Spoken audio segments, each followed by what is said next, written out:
Hi, Modern World History students. We're in unit number 7, The Rise of Totalitarian Dictators, our first unit of the second semester. And we're looking at question number 2, which is who is in charge of our society? And we're looking at Russian society right now. So we're right on the brink of the Russian Revolution.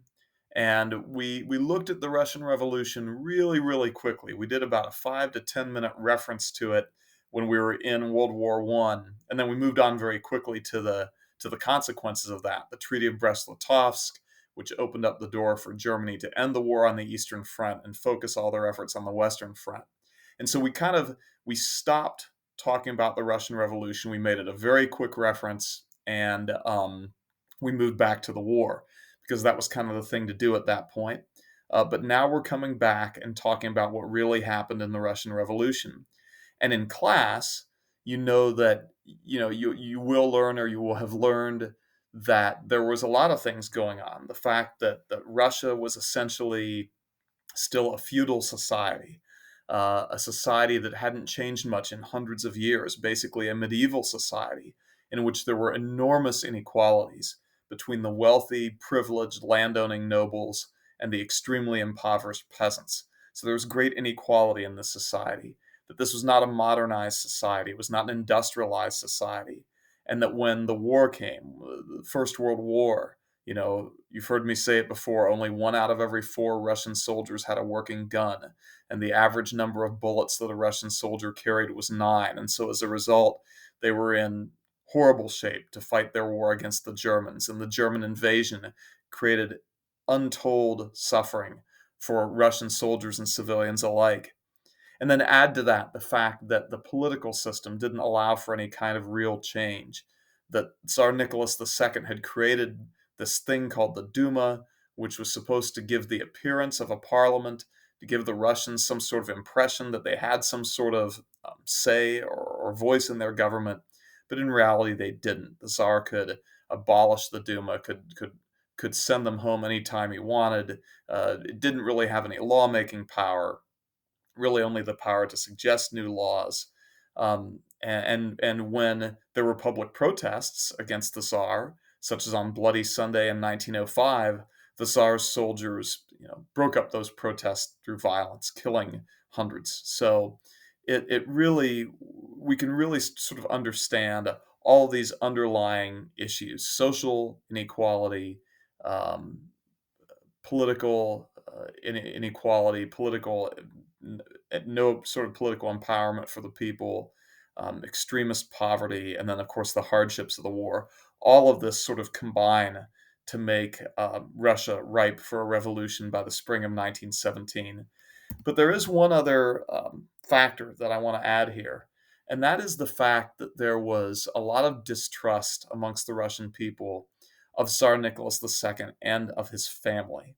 That the family itself was a source of problems that also contributed to the outbreak of the Russian Revolution in February of 1917. So we're down at the bottom of page 5 now, and we're going to talk a little bit about Tsar Nicholas II and his family. So Tsar Nicholas II was of the family called Romanov. And I don't have that here on the page anywhere. It's Romanov, the Romanov family. And as a matter of fact, that family had ruled Russia. They were a dynasty, right? A family that passes down the right to rule from generation to generation. And that Romanov dynasty, that family, had ruled Russia for over 300 years by the time of the revolution. Um, you can imagine Tsar Nicholas and his family living a life of extremist luxury, whereas the majority, by far, the vast majority of Russians lived in extreme poverty. The Tsar and his family lived a life of extreme luxury. So you can sort of think of a parallel between them and maybe King Louis XVI of France and Marie Antoinette and their family living in the glittering bubble of Versailles prior to the French Revolution. This was similar. The Russian royal family, the Romanov family, lived in a magnificent palace in the capital, Petrograd, also known as St. Petersburg. And kind of like the royal family of France prior to the French Revolution, the royal family of Russia really had no interaction with the regular people of Russia. They didn't grasp the suffering of the regular people, and they of course didn't share in that suffering. They lived a life of luxury. And so that was one reason why there was discontent with the family themselves and distrust of the family. You can add to that the fact that the Tsarina, whose name was Alexandra, you see her seated there next to the Tsar, the Tsarina was, as a matter of fact, ethnically German. And you say, oh my gosh, well, they were at war with Germany. Yeah, that's right. You say, that was a really stupid thing to do for the Tsar of Russia to marry, um, to marry a German. Well, here's the thing. By the time the war came, they had been married for over 20 years, longer than that, 25 years. They had been married for some time. And at the time when they were married, Russia and Germany were not enemies. Not at all. I mean, for one thing, surprise, Otto von Bismarck, the great German leader who was always trying to find ways to secure Germany and prevent wars, he had arranged an alliance, a sort of a treaty between Russia and Germany. And so they were actually sort of on the same side. And don't forget also that Tsar Nicholas II was a first cousin to the King of Britain, who was in turn a first cousin to the Kaiser of Germany, Kaiser Wilhelm II. And although they themselves were not cousins, they interacted like they were.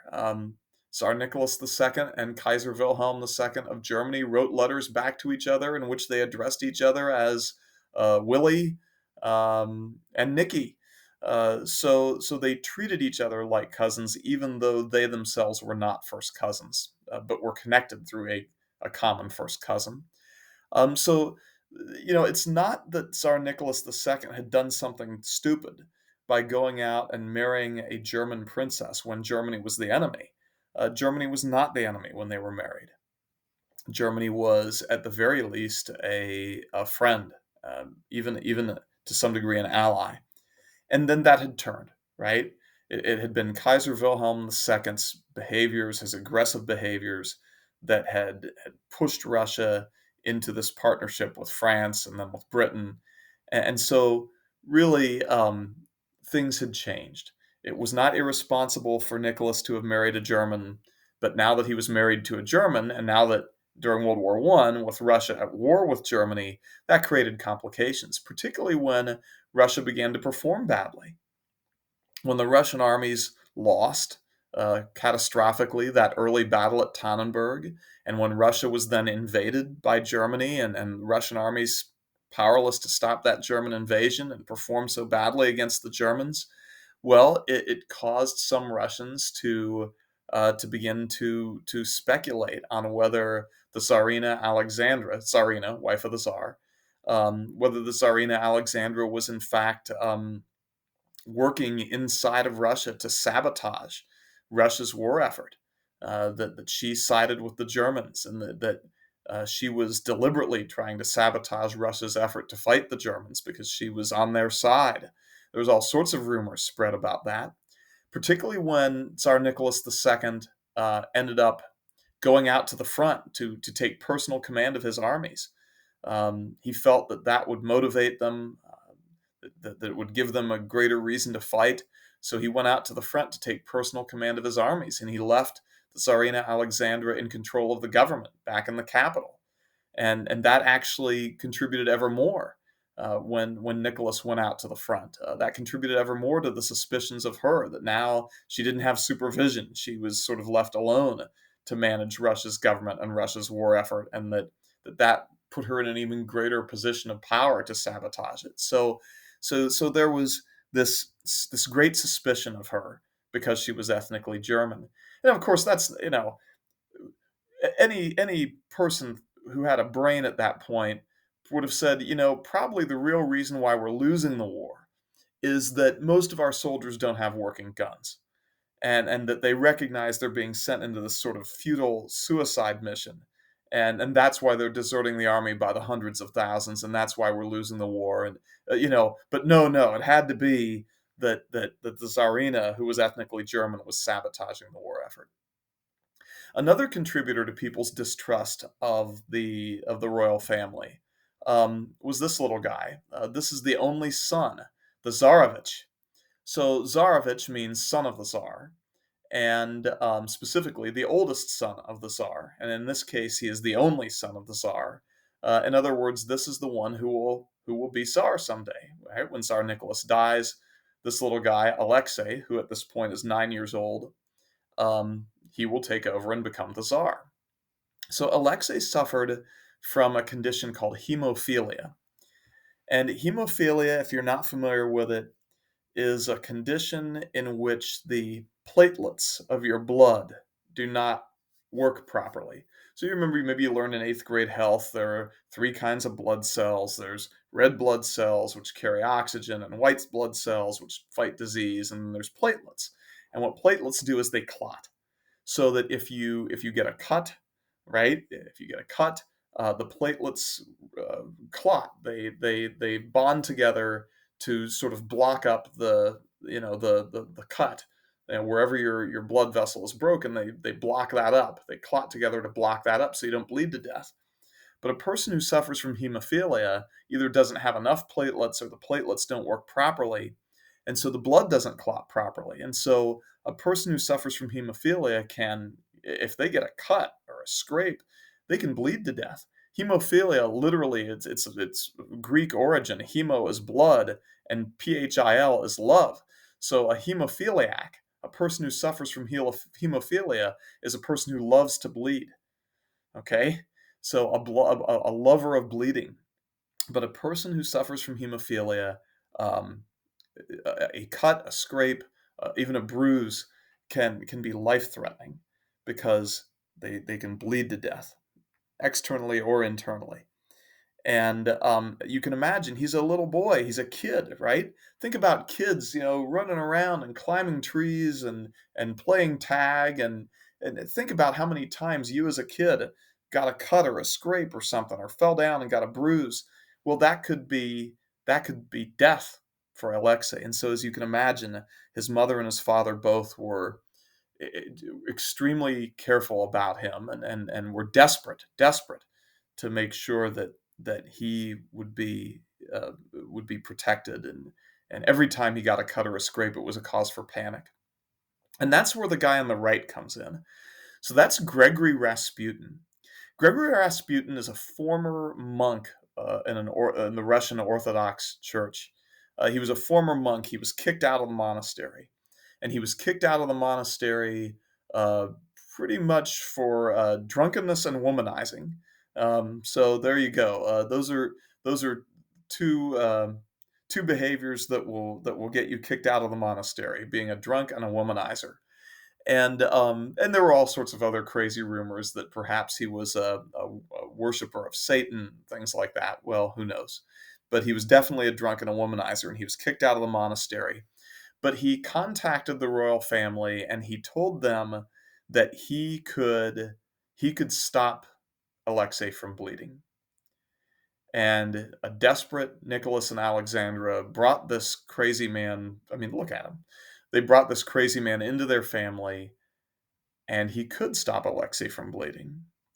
When Alexei would get a cut or a scrape, Gregory Rasputin would take him into a separate room, which, I don't know, would you let your 9-year-old boy in a room with that guy? I would not, but nevertheless, shows you how desperate they were, right? He would take Alexei into a separate room, and after a period of 20 to 30 minutes, Rasputin would emerge from the room and say, "You can come in now," and Alexei would no longer be bleeding. What was Rasputin doing?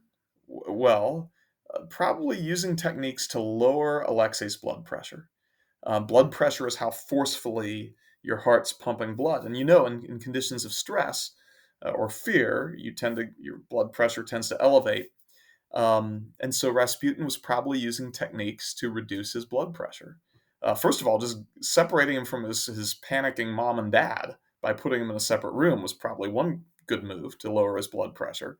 Um, you can imagine yourself, try, your parents are, "Oh, our son's gonna die, he's gonna die," Sure, yeah, get him away from his crazy parents.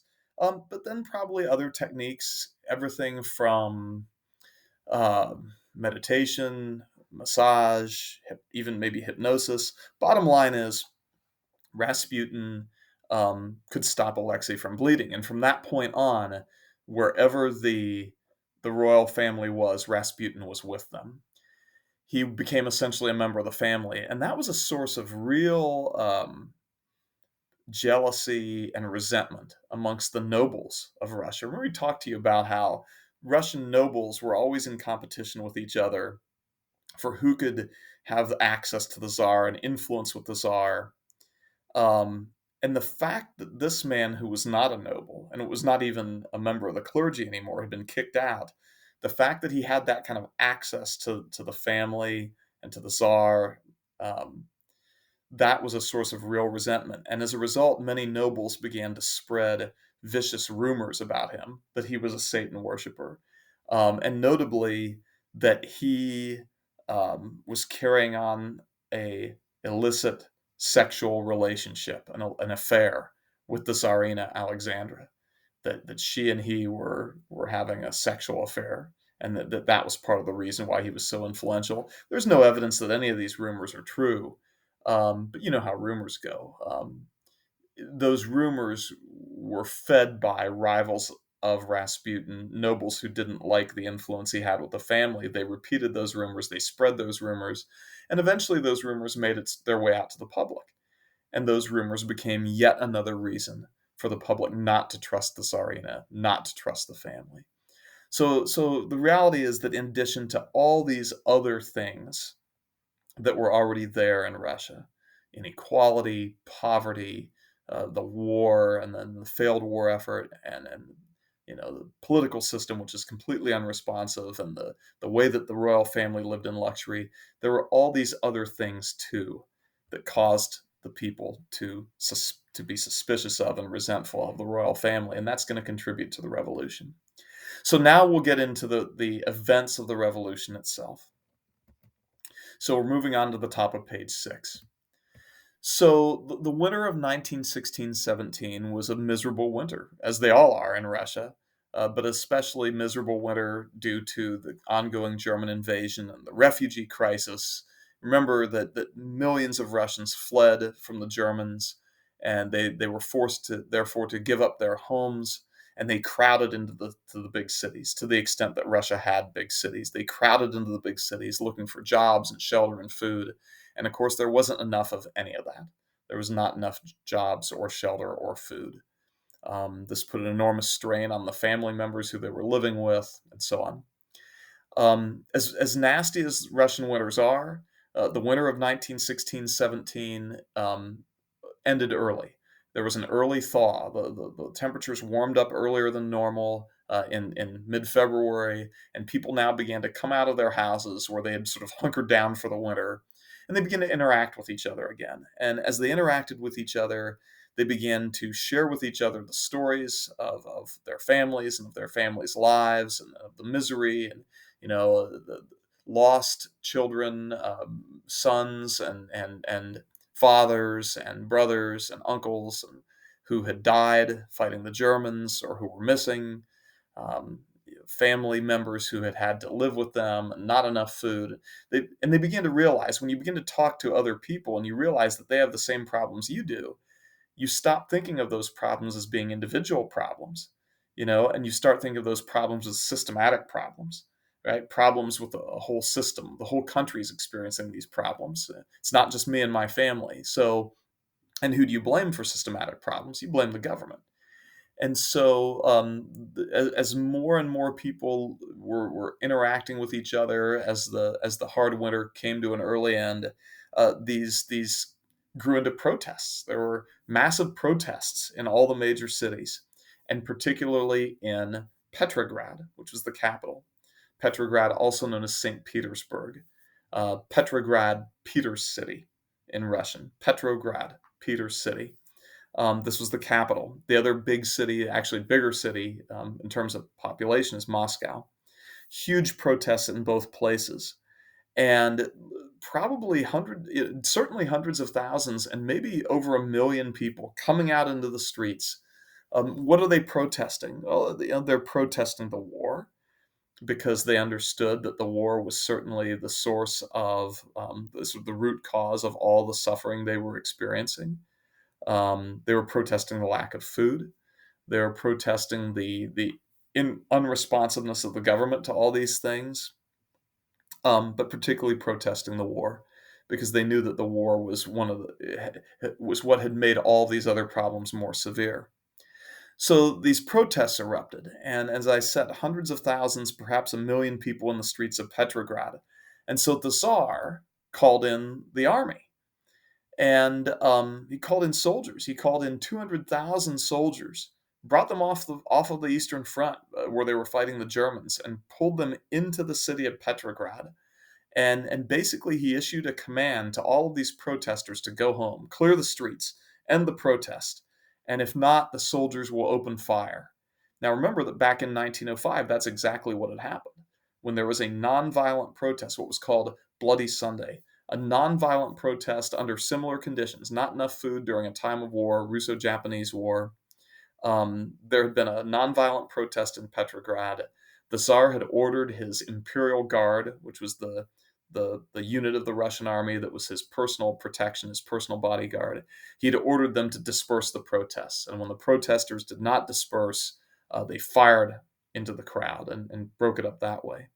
So now Tsar Nicholas II ordered 200,000 Russian soldiers into the streets of Petrograd and ordered them again to open fire if necessary, if the protests did not end, if the protesters did not disperse. But things didn't go this way this time.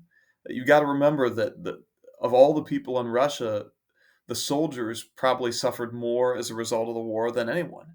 I mean, they suffered the loss of lack of food and not enough shelter and cold winters and everything else that the civilians did. But on top of that, they were the ones who were fighting and dying in these futile battles against a much better equipped German army. So maybe the Tsar obviously didn't calculate this, but what happened instead is these soldiers, far from following orders, they didn't follow orders. They did not crush the protests. They did not fire on the protesters. Instead, these soldiers joined the protesters, and they became part of the protest themselves. And that's really, at that point, the Tsar was cooked. I mean, when your soldiers will not break up protests and they actually join them, you're pretty much done. And as a matter of fact, the soldiers joined the factory workers in the city of Petrograd to form a sort of an alternative government, right? Having decided to join the protest against the Tsar instead of crushing those protests, they joined to form what was called a Soviet. So the word Soviet in Russian basically translates to the word council, and that's what this was. It was a council of workers and soldiers. So each unit of the Russian army in and around Petrograd was invited to elect one soldier to represent that unit in the council. Each factory was invited to elect one worker to represent that factory in the council. Exceptionally large factories were invited to elect additional representatives. So basically, one representative for every 1,000 workers. So you got 5,000 workers in the factory. They could elect 5 representatives. And this Soviet was essentially an alternative government. It was an alternative to the Tsar's government. And the Soviet now claimed to be the legitimate government of Russia, the Petrograd Soviet. A Soviet was also formed in Moscow from the workers and soldiers of that city. So this reminds you a little bit of the National Assembly, down at the tennis court during the French Revolution. An alternative government, a people's government elected by the people, which claims that it is the legitimate government. And the Petrograd Soviet did claim that, elected by the people in order to fulfill the interests and needs of the people in a way that the Tsar never had done. So this new alternative government was formed called the Soviet. Meanwhile, kind of like during the French Revolution, the National Assembly called for the creation of an army to protect it. That was the National Guard, right? So the same thing will happen here. The Soviet will be protected by a people's militia. a militia mostly made up of soldiers, right, who had abandoned the Tsar's army and now joined this militia instead. And this militia was there. It was a group of volunteer soldiers who have left the Russian army, the Tsar's army, and will now take up to protect the Soviet and to protect the new government against any attempt by the Tsar to shut it down, right? And they began rounding up the one. There was one last sort of group of authorities that the Tsar had on his side, and that was his secret police. But the militia broke into the secret police headquarters and discovered the records. They knew who the members of the secret police were, and they began rounding them up and imprisoning them. And at that point, Nicholas understood that there was really no hope for him. With the army having turned against him and this alternative government having formed and this people's militia rounding up the last of his supporters and the secret police that he could count on, um, he realized that he was done. And so on March 5th, 1917, Tsar Nicholas II abdicated. That is to say, he stepped down. And he and his family fled west to join the army. Not to join the army as in fight in the army, but to be protected by what was left of the army that was loyal to him. So this photograph that you see of Nicholas II sitting on a tree stump, which looks like it could be maybe the world's worst senior picture, is the Tsar in his army uniform. This is believed to be the first photograph of him after he abdicated, after he stepped down as Tsar. Now, with Soviets forming in all the Russian cities, everywhere across Russia, the word of the Tsar's abdication spread. And as you can see here, people began to take down any kind of symbols that represent the Tsar or the Romanov family or the monarchy. Here they're prying. This is the Romanovs family's coat of arms being pried off the top of a building. And all over Russia, that was happening in March of 1917. So that is the basics. That's the basic story of the first Russian Revolution. Now, of course, Russia's going to need a government now, and as you know, that government will not gain the loyalty of the Russian people either. And there will be a second Russian Revolution in October, November of 1917. But this is the first Russian Revolution. So that's it. Take care of yourselves. Stay healthy. Stay safe, and we'll talk to you soon. So long, modern world history students.